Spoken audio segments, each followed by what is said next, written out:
Fala galerinha, beleza? E aí, professor de História Diego Novaes. E na aula de hoje nós vamos começar falando sobre o processo de independência, né? Nós vamos falar da independência do Haiti. E na nossa próxima aula, tá? Nós vamos falar do processo de independência da América Espanhola. Mas hoje, né, vamos nos concentrar no processo de independência do Haiti e do seu significado, beleza? Então, bora nessa!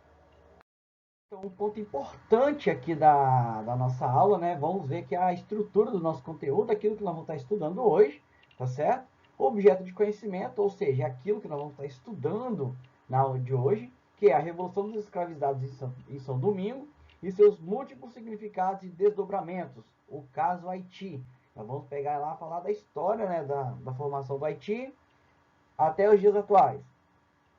Competências e habilidades. Identificar e contextualizar as especificidades dos diversos processos de independência nas Américas, seus aspectos populacionais e suas conformações territoriais. Identificar a Revolução de São Domingos como evento singular devido ao protagonismo afrodescendente e desdobramento da Revolução Francesa como fator de aceleramento do processo de independência e avaliar suas implicações na fundação da República Haitiana. Então, isso aqui é a estrutura do nosso conteúdo que nós vamos ver na nossa videoaula de hoje.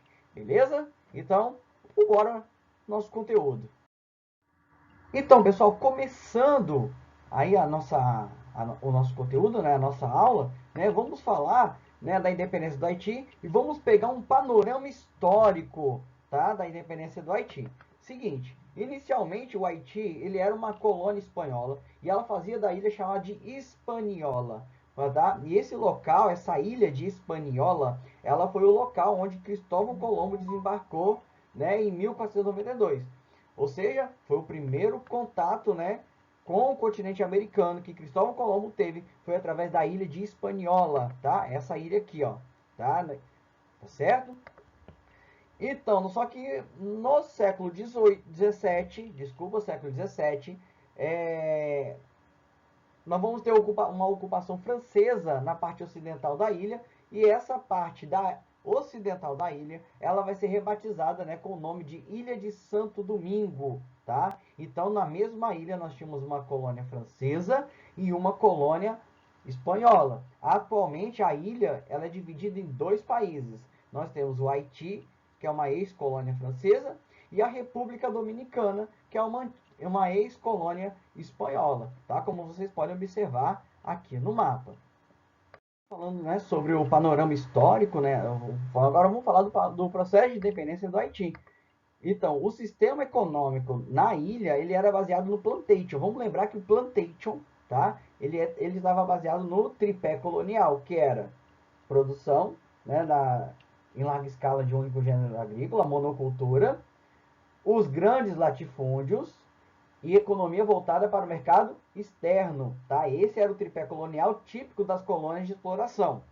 E, no caso, o Haiti, o principal produto agrícola produzido era o açúcar. E dominação de uma elite colonial de origem francesa que governava a região, né, que governava ali a ilha. E, só para vocês terem ideia, a grande maioria da população negra do Haiti, aliás, desculpa, a grande maioria da população do Haiti era negra, tá? 7% branco e 87% da população negra, tá? Negra de origem africana. No século XVIII, nós vamos ter a difusão das ideias iluministas. Tá? Lembrando que as ideias iluministas elas vão influenciar o processo de independência dos Estados Unidos, a Revolução Francesa e também o processo de independência do Haiti. Por quê? Os ideais iluministas defendiam os ideais de igualdade, de liberdade. Então, o negro escravo do Haiti ele vai começar a se conscientizar da sua situação de explorado e também dos maus tratos que eram sofridos. E a partir daí, nós vamos ter uma difusão dos ideais de igualdade, de liberdade e também de abolição da escravidão. Mas aí tem uma questão importante, só para a gente contextualizar aqui. Esse processo, tá, os levantes no Haiti e que vão, consequentemente, levar à abolição da escravidão e ao processo de independência, eles estão ocorrendo no auge, né, da Revolução Francesa. Lembrando que a Revolução Francesa foi inspirada nas ideias iluministas que defendiam o quê? Os ideais de igualdade, de liberdade. Mas os franceses apoiavam a independência do Haiti? Claro que não. Então, a ideia de igualdade e de liberdade era para eles, era de acordo com os interesses da burguesia lá na França. Não era questão de colônia e não era para movimento popular, como foi o movimento do Haiti, por exemplo, tá? Então, nós vamos ter a organização de levantes armados a partir de 1791, como, por exemplo, a Batalha de São Domingos, como vocês podem observar aqui nesta imagem. E com isso, com esses vários levantes, nós vamos ter o que? A desestabilização do controle da elite na região. A elite não sabia o que fazer, tá certo? Então, diante da situação, acabam, né, os escravos conseguem a abolição da escravidão em 1793. No processo de independência do Haiti, nós vamos ter aí a liderança de Toussaint Louverture. Não sei se a pronúncia é essa, tá? Eu tentei pesquisar, mas eu não consegui. Mas a liderança de Toussaint Louverture, tá? Esse general aqui, tá? Ele lidera a resistência haitiana contra a França e exerce o cargo de governador geral, além, tá, de liderar as tropas de resistência. Ele acaba sendo capturado, né, pelas tropas francesas em 1802, passando então a liderança para Jean-Jacques Dessalines, tá? Esse aqui. Os revoltosos tomam o poder na ilha e proclamam a independência do Haiti em 1804. Agora, qual a importância da independência do Haiti nesse momento, no início do século XIX? Primeiro, é o segundo país da América a se tornar independente. Vamos lembrar que o primeiro país foi os Estados Unidos, que se formou, né, o primeiro país independente na América. O Haiti vai ser o segundo país da América a conseguir a sua independência. E detalhe, primeiro país de população negra, onde a maioria da população negra é negra, fora do continente africano, tá, a proclamar a independência. Então, o Haiti ele se torna no primeiro país onde a maioria da população é negra a se tornar independente fora do continente africano. Tá? Então, tem essa questão. E outro detalhe, o movimento de independência do Haiti ele foi feito através de um movimento popular. E a partir daí, através desse movimento popular, é que nós vamos ter o haitianismo. O que foi o haitianismo? Né? Como eu falei para vocês, primeiro país independente na América Latina, tá? Quando eu falo da América Latina, eu falo do México para baixo, tá? Na América como um todo, ele foi o segundo. Emancipação política promovida através de um movimento popular e anti-escravista, tá? Então, essa emancipação política promovida através de um movimento popular, destacar bem isso aqui, movimento popular e anti-escravista, vai trazer uma grande preocupação para as elites coloniais em toda a América, temendo que os ideais do haitianismo chegassem, né, em suas regiões, provocando movimentos semelhantes. Então, o haitianismo ele vai trazer uma grande preocupação em toda a América Latina, tá certo?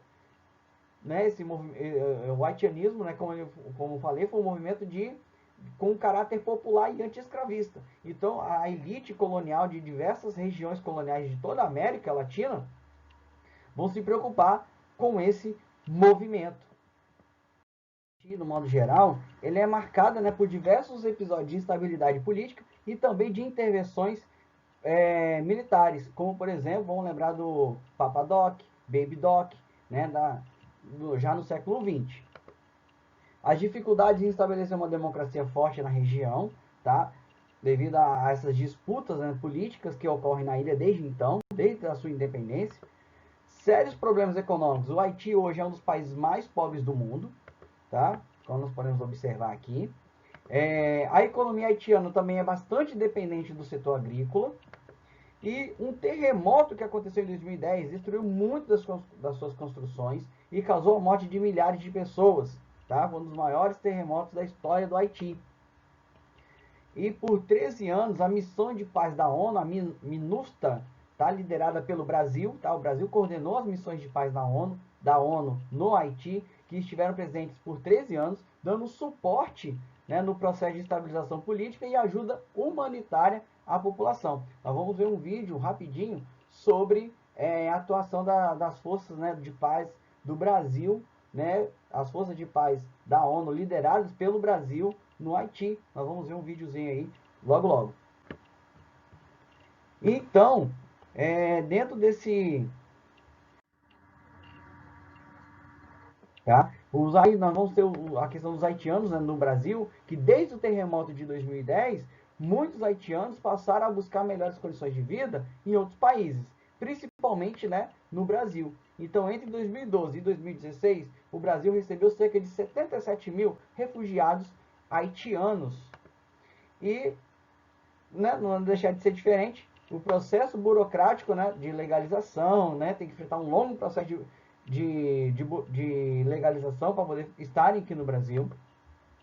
Além de enfrentar todo esse processo burocrático de legalização, a questão do enfrentamento à desigualdade, ao preconceito, a questão da dificuldade de adaptação por causa da língua e da cultura. Tá? Então, tudo isso são fatores, são obstáculos que esses refugiados tiveram que enfrentar para se estabelecerem aqui no Brasil.